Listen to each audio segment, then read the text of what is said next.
मी आता हा खजूर निवडून घेतलेला आहे।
खोबरे, खसखस तसंच हे ड्रायफ्रुट्स मी गरम करून घेतलेले आहेत, कारण यामधला दमटपणा निघून जायला हवा आणि त्यामुळेच आपले ड्रायफ्रुट्स मोदक 10 ते 15 दिवस टिकू शकतात।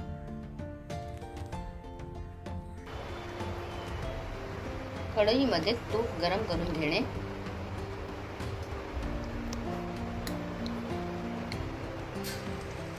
तूप गरम झालंय। आता यामध्ये मी डिंक तळून घेत आहे। डिंक छान फुलला पाहिजे।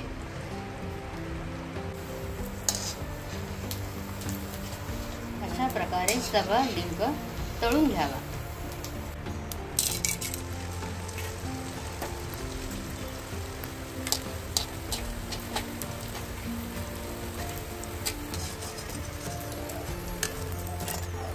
सगळा डिंक तुपामध्ये तळून घेतलेला आहे।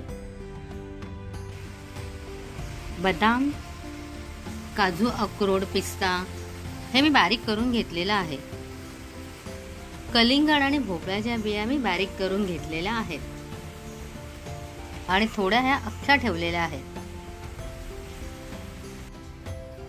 गरम तुपावरती खजूर आहे तो चांगला व्यवस्थित मी परतून घेत आहे।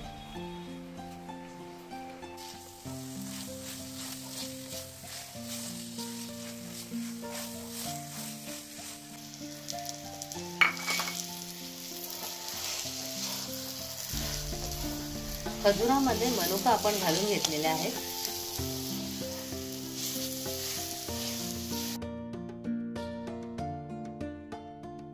तुकडे करून घेतलेले आहेत ना, ते सगळे ड्रायफ्रूट यामध्ये घालावे।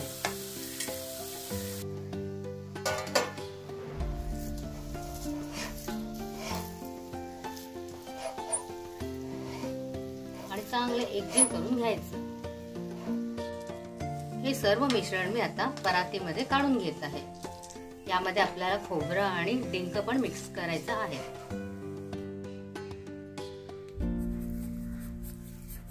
खोबरे जे आपण भाजून घेतलंय ते घालायचं आहे। खसखस घालायचं आहे।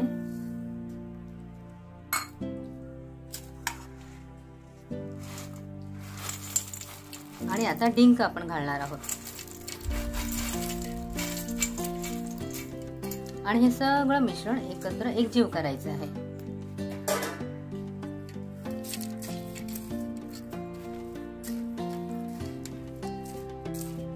याच्यामध्ये वेलची पावडर टाकायची।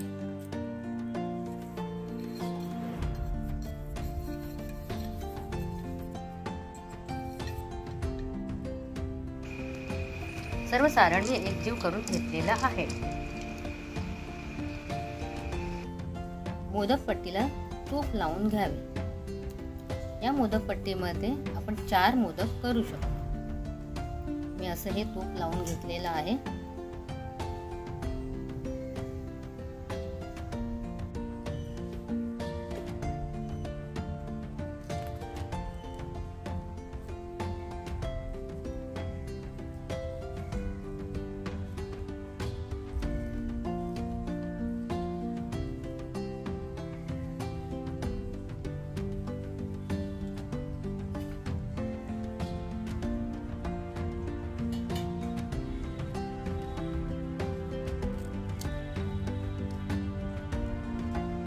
गणपती बाप्पांसाठी हे पौष्टिक मोदक तुम्ही एकदा करूनच बघा, ड्रायफ्रुट्स आणि डिंकाचे.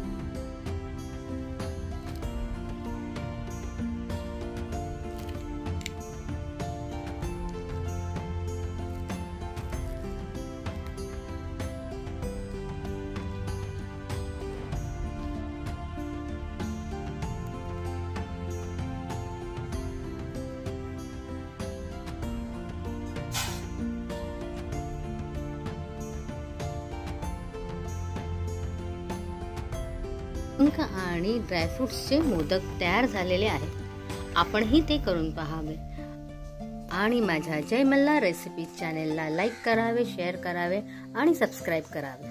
धन्यवाद.